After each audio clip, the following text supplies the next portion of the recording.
सोवत जागत सुध बुध नाही रे रुत हेमंत मन में पिया मधुर सपने दरसाए मुको सोवत सोवत जागत सुध बुध नाई रे रुत हेमंत मन में पिया मधुर सपने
Dani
नमोस्तुते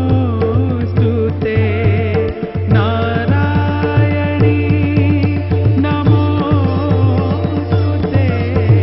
नारायणी नमोस्तुते नारायणी नमोस्तुते नारायणी नमोस्तुते नारायणी नमोस्तुते नमोस्तुते नमोस्तुते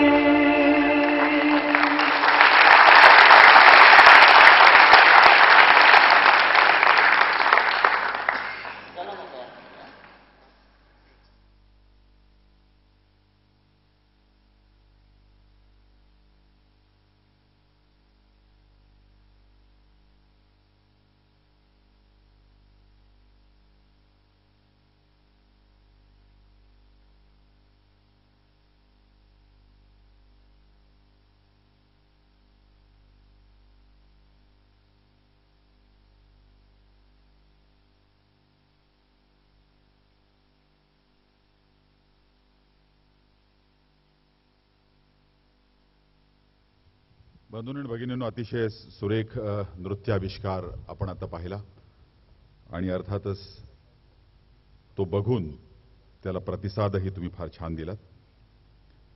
मी पुढील कार्यक्रमाकडे वळण्यापूर्वी तुम्हाला मैत्रेय प्रकाशन या संस्थेविषयी मी थोडक्यात तुम्हाला सांगणार आहे. मैत्रेय प्रकाशननी साधारणतः जानेवारी 2008 मध्ये त्या प्रकाशनाच्या वतीनं काही चांगली पुस्तकं, वेगवेगळ्या विषयावरची पुस्तकं ही काढायला सुरुवात केली आणि वाचन संस्कृती वाढीला लागण्यासाठी ज्या प्रकाशन संस्था आपापला खारीचा वाटा उचलत असतात ते काम मैत्रेय प्रकाशननी सुरू केलं. आपल्याला माहिती आहे की माहिती तंत्रज्ञानाच्या युगामध्ये आजकाल लोक पुस्तकं संगणकावर वाचायला लागलेले आहेत. पण संगणकावर पुस्तकं वाचताना पुस्तकं हातात घेऊन वाचण्याचा आनंद संपलाच की काय असं वाटायला लागतं. गीतकार गुलजार यांना तर तसं नक्की वाटतंय, कारण त्यांच्या एका कवितेचा विजय पाडळकरांनी जो अनुवाद केलाय तो अनुवादामध्ये गुलजार असं म्हणतायत की संगणकासमोर बसल्यावर बोटाने क्लिक केलं की एका मागोमाग एक प्रतिमास उलगडत जातात पडद्यावर. संगणकावर बसल्यानंतर बोटाने नुसतं क्लिक केलं तरी एका मागोमाग एक प्रतिमास उलगडत जातात पडद्यावर. पुस्तकाशी जे रक्ताचं नातं आहे आपलं ते तुटलंय त्यामध्ये. पुस्तकाशी जे रक्ताचं नातं आहे आपलं ते तुटलंय त्यामध्ये. कधी पुस्तकं छातीवर ठेवून निजत होतो आपण, कधी त्यांना कडेवर घेत होतो, कधी त्यांना गुडघ्यावर ठेवून प्रार्थना केल्याप्रमाणे वाचत होतो. हवं ते सारं ज्ञान पुढेही मिळत जाईल नाही असं नाही, पण पुस्तकात कधी कधी सापडत होती सुकलेली फुलं आणि सुवासिक पानं देखील. आणि पुस्तकात कधी कधी सापडत होती सुकलेली फुलं आणि सुवासिक पानं देखील. आणि पुस्तकं मागताना, हातून पडताना, उचलताना जी नाती जुळत होती त्याचं काय. पुस्तकं मागताना, हातून पडताना, उचलताना जी नाती जुळत होती त्याचं काय, ती आता कधीच जुळणार नाहीत. संगणकावर पुस्तकं वाचायला लागल्यानंतर होणार नाही. म्हणून मैत्रेय प्रकाशननी अगदी खऱ्याखुऱ्या पुस्तक रूपानं हा प्रकाशनाचा उद्योग सुरू केला आणि आतापर्यंत त्यांची निवडक पुस्तकं आहेत. कैफी आझमी यांच्या पत्नी शौकत आझमींचं आत्मकथन कैफी आणि मी याचा अनुवाद रूपानं ते प्रकाशित झालेलं आहे. गांधी गीता म्हणून पुस्तक आहे, यशवंत जोशी यांनी लिहिलेलं. गांधींच्या अंतरंगाचं दर्शन, त्याच्यामागची त्यांची आध्यात्मिक प्रेरणा आणि रामदास भटकळ गांधी वाङ्मयाचे जे अभ्यासक आहेत त्यांची प्रस्तावना या पुस्तकाला लाभलेली आहे. भटकंती हे जे मैत्रेय प्रकाशनचं मासिक आहे त्यामध्ये गेल्या 10 वर्षात महाराष्ट्रासह देशात आणि परदेशातल्या सांस्कृतिक इतिहासापासून आजच्या पर्यावरण विषयक गोष्टींचा आलेख ज्यामध्ये आहे अशा सर्व लेख जे त्यामध्ये आलेत त्याचं संपादन वर्षाताईंनीच केलेलं आहे. त्याचं निवडक भटकंती या नावाचं पुस्तक आहे. कथा लोक नावाचं एक पुस्तक आहे. नंदिनी आत्मसिद्ध यांनी अनुवादित कथांचा संग्रह यामध्ये हा कथासंग्रह आहे. आणि भारतातल्या विविध राज्यातील ख्यातकीर्त लेखकांनी स्त्री जीवनाची कहाणी, त्यांचं दास्य आणि त्यांचं दारुण आयुष्य यांचा वेध घेणाऱ्या ज्या कथा लिहिलेल्या आहेत त्या कथांचा अनुवाद नंदिनी आत्मसिद्ध यांनी केलेल्या कथालोक या पुस्तकाच्या माध्यमातून आणि बाई म्हणून जगताना म्हणून जे पुस्तक आहे त्याचं सीमा पाटील यांनी लेखन केलेले आहे. मुलगी वयात येतानापासून ते वार्धक्यापर्यंत तिच्या मानसिक आणि शारीरिक समस्यांचा प्रवासाचा आढावा त्यामध्ये घेतलेला आहे. पैशाचं स्मार्ट व्यवस्थापन म्हणून एक पुस्तक काढलेलं आहे त्यांनी उदय कुलकर्णी यांनी लिहिलेलं आहे आणि आपल्याजवळ असलेल्या पैशाचं व्यवस्थापन आपण कसं करावं याचं आरेखन त्यामध्ये आहे. यानंतर सौंदर्यानुभव नावाचं एक पुस्तक डॉक्टर विद्या जोशी यांनी लिहिलेलं आहे. स्त्रियांच्या सौंदर्याच्या संदर्भातल्या सगळ्या गोष्टी आहारापासून मेकअपपासून त्यानंतर सौंदर्य स्पर्धेमध्ये भाग घेण्यासाठी स्त्रियांनी काय करावं या सगळ्याची माहिती त्या पुस्तकामध्ये आहे. त्यानंतर आगामी जी 2 पुस्तकं आहेत त्यामध्ये राजेंद्र बर्वे यांचं पुस्तक आहे मनापासून मनापर्यंत आणि पाकिस्तान विषयक एक पुस्तक आहे प्रतिभा रानडे त्याचं शीर्षक अजून ठरायचं आहे. ते देखील पुस्तक लवकरच प्रकाशित होण्याच्या मार्गावर आहे. यातली प्रकाशित बरीचशी पुस्तकं जी आहेत ती संच अशा रूपामध्ये बाहेर आपण पडल्यानंतर या प्रेक्षागृहाच्या आपल्याला उपलब्ध होतील. ती आपण जरूर घ्या, सवलतीच्या किमतीमध्ये आहेत. आणि या निमित्तानं आज एक संकल्प करा की पुन्हा आपण वाचायला लागायचं, कारण टीव्ही आपल्याला अक्षरशः बधीर करून सोडते, बथ्थड करून सोडतोय असं माझं म्हणणं आहे. स्पष्ट म्हणणं मी टीव्हीवर असून देखील. तेव्हा त्या वाचन संस्कृतीत आपण सामील होऊया. याच्यानंतर जी निबंध स्पर्धा सादरीकरण सृजनशीलता आणि सादरीकरण या विषयावरची झाली त्या निबंध स्पर्धेचा जो प्रतिसाद होता या प्रतिसादाविषयीचं एक ध्वनिचित्रफीत आपण आता पडद्यावर पाहूया.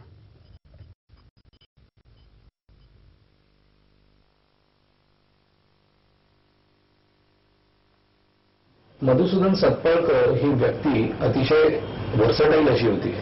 ललित कलांचं जेवढं त्याला आकर्षण होतं तेवढंच सामाजिक भान त्या व्यक्तीला अतिशय चांगलं होतं. त्यामुळेच त्याच्या स्मृतिदिनानिमित्त गेली 5 वर्ष अनेक गुणीजनांना गौरवण्यात आलं. 5 वर्ष पूर्ण झाली आणि आज हे ह्या वर्षीचं 6वं वर्ष आणि आमच्या सीएमडी म्हणजे त्यांच्या पत्नी वर्षा सतपाळकर यांना असं वाटलं की आपण काहीतरी वेगळं करावं आणि त्या सगळ्या विचारातून आम्ही खुल्या गटासाठी एक निबंध स्पर्धा आयोजित केली. मी त्यांना त्याचे एक विषय वेगळे असे सांगितले की सर्जनशीलता आणि सादरीकरण हे आपण 2 विषय ठेवूया. कारण नेहमीच ते सगळे तेच विषय घेण्यापेक्षा इथे थोडासा बुद्धीचा वापर अधिक असणार आहे, त्यामुळे आपण हे दोन्ही विषय ठेवूया असं ठरलं आणि ते नक्की झालं. त्याप्रमाणे त्याला रिस्पॉन्सही खूप चांगला मिळाला. जवळजवळ 150 निबंध पूर्ण महाराष्ट्रातून आले. त्यातून काही खूपच चांगले निवडक असे निबंध आले. त्यातही आम्हाला खूप आनंद झाला. तर आता ही नुसती निबंध स्पर्धा ठेवून काही उपयोग नाहीये, त्याच्या व्यतिरिक्त काहीतरी वेगळं करण्याची गरज आहे असं जेव्हा आम्हाला वाटलं तेव्हा आम्ही परिसंवाद ठेवण्याचं नक्की केलं. तर ह्या सगळं हे ठरल्यानंतर आमच्या डोळ्यासमोर ज्या 4 व्यक्ती आल्या त्या म्हणजे संगीतामधल्या किशोरीताई, ॲडव्हर्टायझिंग एजन्सीमधले भरत दाभोळकर, नाटकामधले शफात खान आणि कॉर्पोरेट लेवलवरती अतिशय चांगलं काम केलेले अच्युत गोडबोले. या 4 जणांना बोलतं करण्याचं काम गिरीश कुबे करणार आहेत आणि यांच्याकडून काही वेगळं सर्जनशीलता आणि सादरीकरण याविषयी काही विचार